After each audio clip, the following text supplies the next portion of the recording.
السلام عليكم، أهلا بكم في قناتنا عالم الكرة.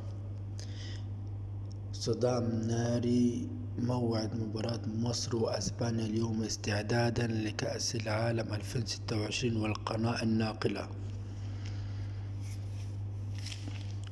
يلتقي منتخب مصر الأول بقيادة حسام حسن ونظيره منتخب أسبانيا مساء اليوم الثلاثاء في مباراة ودية قوية على ملعب RCA في كورنيل البرايت بمدينة برشلونة، ضمن استعدادات المنتخبين المشاركة في بطولة كأس العالم 2026 التي تستضيفها الولايات المتحدة وكندا والمكسيك.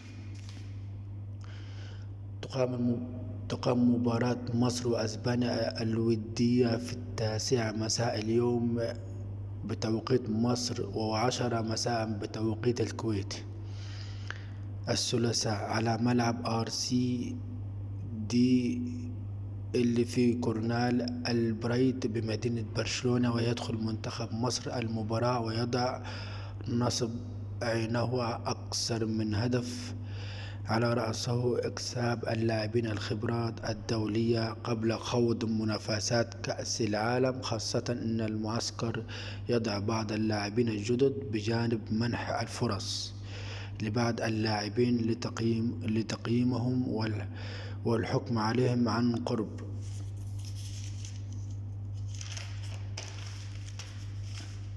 حكم مباراة مصر وأسبانيا، ويتولى طاقم حكام بلغاري قيادة المباراة تحكيميا بقيادة جورج كاباكوف.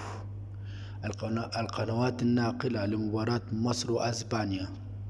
وأعلنت شبكة أون سبورت حصولها على الحقوق الحصرية لنقل مباريات الفراعنة في معسكر مارس، وتقرر بث اللقاء مباشر عبر قناة أون سبورت مع تغطية شاملة واستديو تحليلي يضم نخبة من نجوم الكرة. لا تنسوا الاشتراك في القناة وتفعيل زر الجرس ليصلكم كل جديد وكل أخبار الكرة المصرية والأفريقية. شكرا لكم.